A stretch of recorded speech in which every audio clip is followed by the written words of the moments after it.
What if I told you my one thing of the month subscription was easier and more profitable than my fully curated subscription box? What if I told you I had almost double the subscribers in that subscription than I did in my larger, more expensive box? Today, I'm sharing ways to get started with a one thing of the month subscription. Come join me. Welcome to the Launch Your Box podcast with weekly tips, tricks, and strategies to start, launch, and grow your subscription box. Now, here's your host, Sarah Williams. Welcome back to another episode of the Launch Your Box podcast. Today, we're going to shift our mind to the future and we're going to talk about kind of our next steps. Like, what does this business look like? What do I want this business to look like? How can I make things different in the new year? Or how can I get started on something that I've been maybe dragging my feet on in the new year? And I want to talk to you about creating a one thing of the month subscription. And back in episode 77, I talked with Rhonda from Posh Pups and how she created a dog bandana subscription. And if you haven't listened to that episode, I'm going to encourage you to go back and listen to it after you listen to this one, because I think you'll feel inspired. You'll really figure out how Rhonda went from selling a lot of different things to narrowing down to this one particular thing, and how she built a really thriving subscription from it. And it was literally one item, a personalized dog bandana every single month. And it changed her business and she continues to grow. So I want you to go back and listen to that, because today we're going to dig into that topic just a little bit more. We're going to talk about the benefits of having a one thing of the month subscription, what to pick for your one thing of the month subscription, and how you show up and sell the one thing of the month subscription. So let's dig in. When you first started to have your idea about starting a subscription box, maybe you dreamt about a carefully curated box, lots of little touches to your box, planning all the items that complement each other, and it all sounds fun and exciting, right? But then the overwhelm sets in. What if you didn't have to create an entire experience for your subscriber? What if it was only one thing? Would it be easier? Would it get you moving forward faster? Does it feel less overwhelming? I want you to open your mind to starting a one thing of the month subscription instead of that carefully curated box. All right, let's dig in. Grab your notebooks. We're going to start with the benefits. I need you to understand the differences of why it's easier to start with a one thing of the month versus a fully curated box. Okay. Number one, you have the lowest barrier of getting started. Okay. So you don't need a lot of vendors. When we're starting a subscription box, sometimes we're going to get one item from this vendor, one item from that vendor. We're going to have to go to market and find different products. Like, we've got to start searching, and this search could be extensive. With a one thing of the month, you need one vendor, or a lot of times the people doing the one thing of the month are making the items themselves. It just streamlines the process. So you don't need a lot of vendors. You don't need a ton of cash to start up. If you have one thing in your box for the month versus 5 things, you've cut your expenses significantly. So you don't need a lot of cash when you start up a one thing of the month. Another thing that you're going to cut your cost, time, effort, energy, all the things on is packaging. Your packaging can be simple and the same every single month. And you don't have to worry, will this product fit in my box? Do I need to get a bigger box? What size box do I need each month? If you have one thing of the month, your packaging is going to be exactly the same every single month. So when you think about getting started, a one thing of the month has the lowest barrier to getting started. Okay. Number 2, a one thing of the month is easy to fulfill and ship. There is a big difference in packing a fully curated box with lots of different items and packing a one thing of the month. It's going to streamline your fulfillment. We have both. right? If you guys have been around the podcast for a little bit, you know a little bit about my subscriptions. I have 3 subscriptions. I have one fully curated box. It's called the Monogram box. And I have 2 one things of the month, my t-shirt club and my tees for teachers. So I have 2 t-shirt subscriptions and 1 curated box. We fulfill thousands of our t-shirt subscriptions in a fraction of the time it takes us to fill our fully curated Monogram box. Like a fraction of time.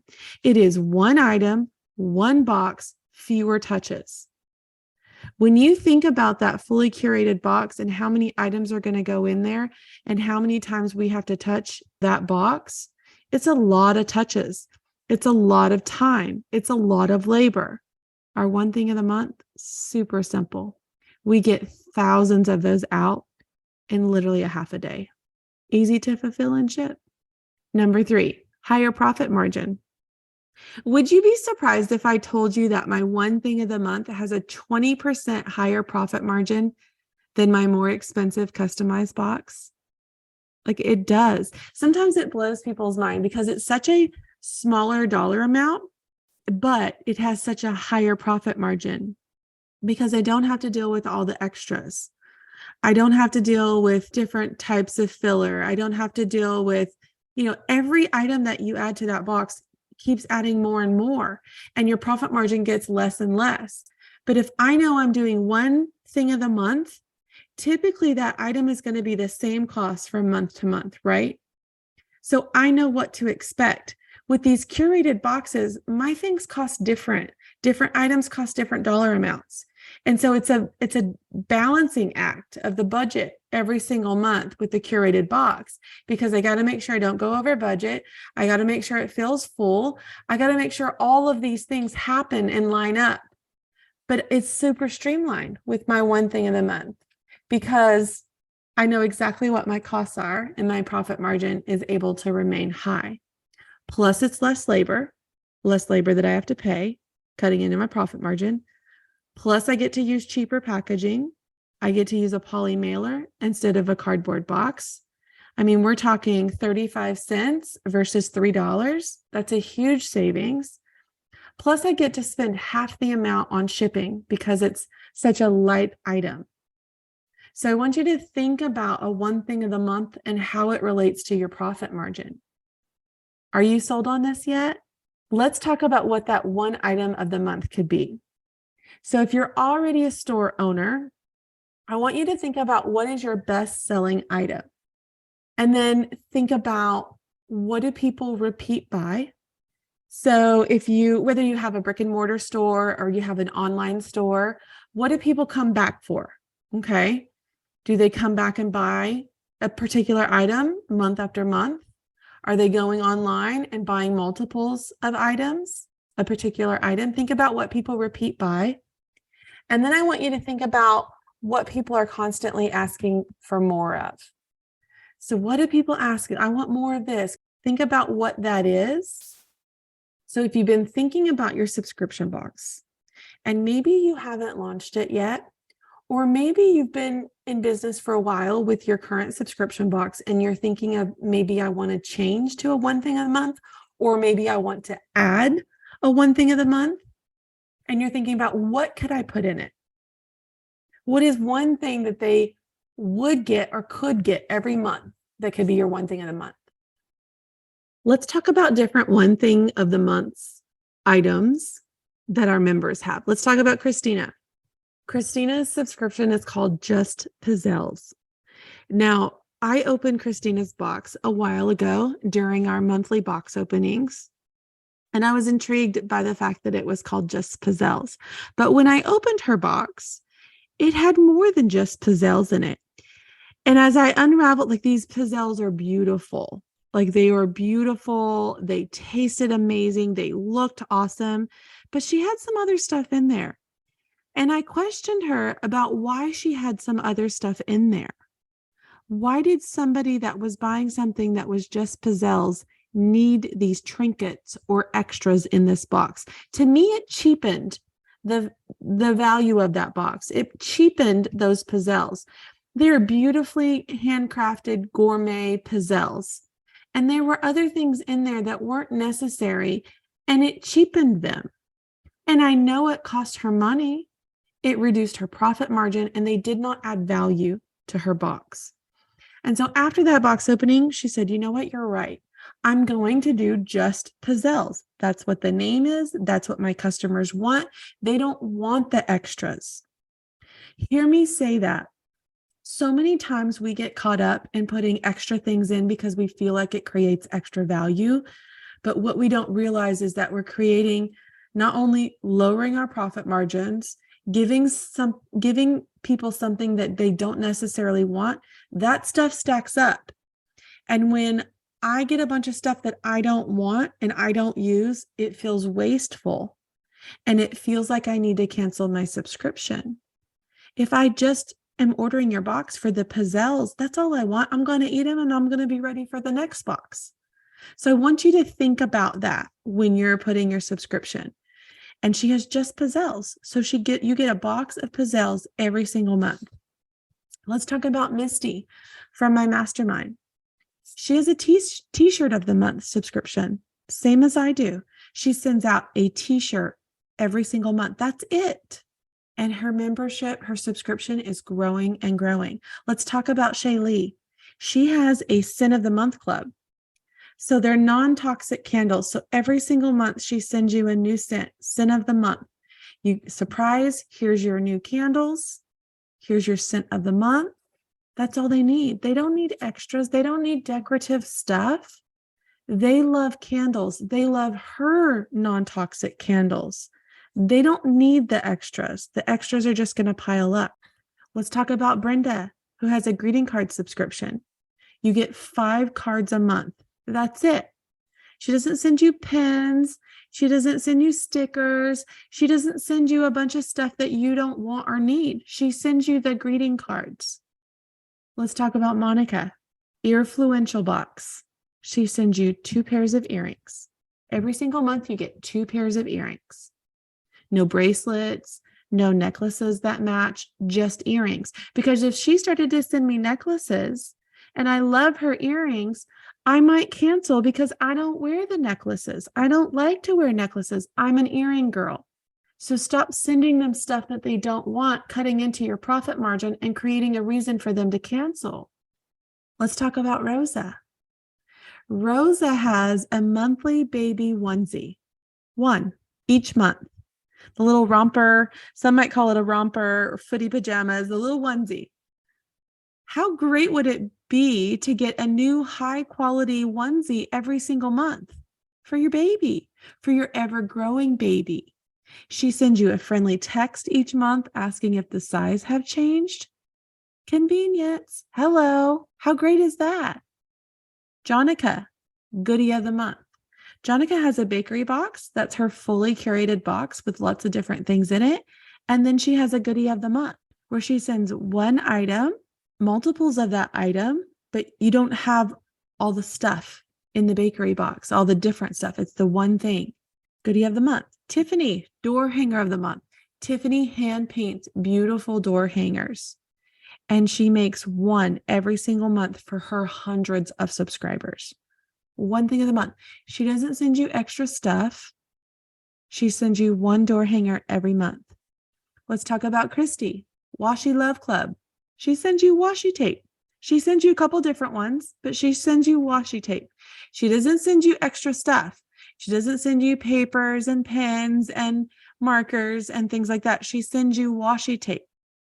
I mean, I could go on and on and on, but hopefully it's starting to spark some ideas for you. What 1 thing of the month could you offer? The goal here is to sell convenience, not a complete full experience. Okay.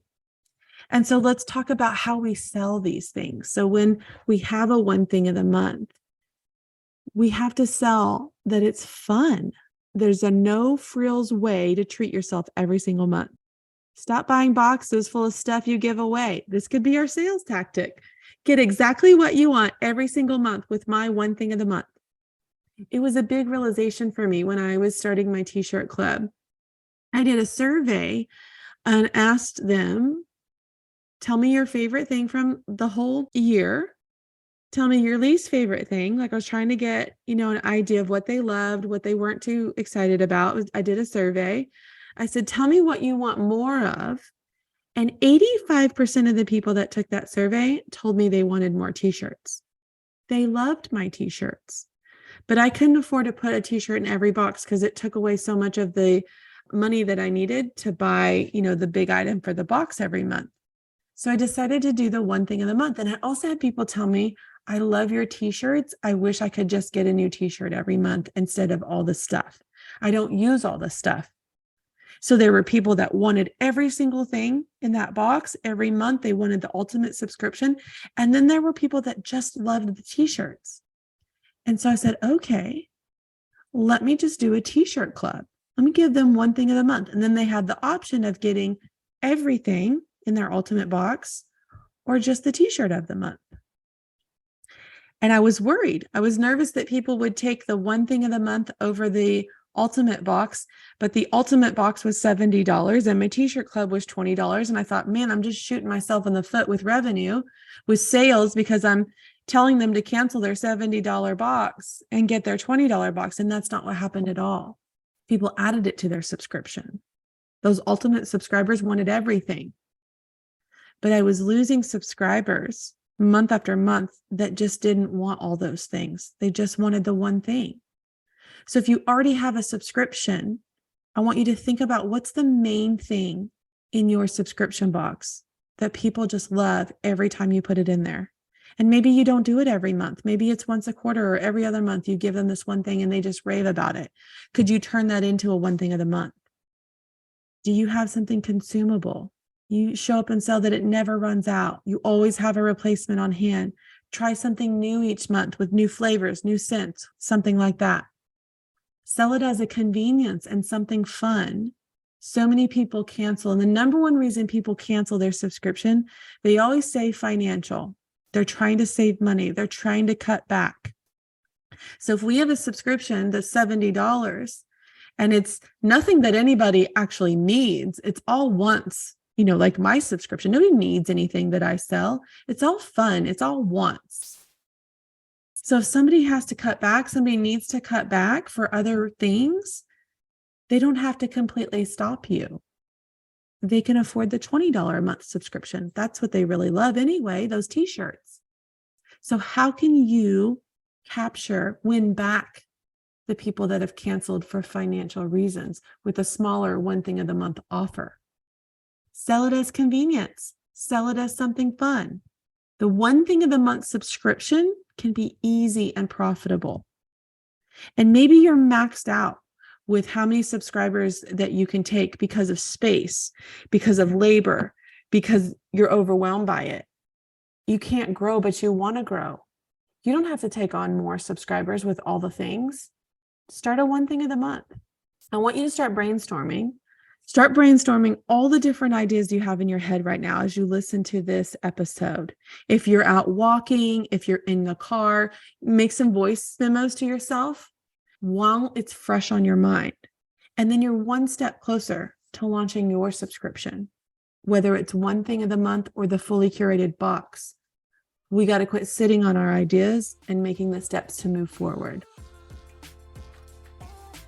If the idea of creating a subscription box is swirling around in your head, I encourage you to head over to launchyourboxwithsarah.com, get on our waitlist, and grab some of our free downloads to help you get started. That's launchyourboxwithsarah.com.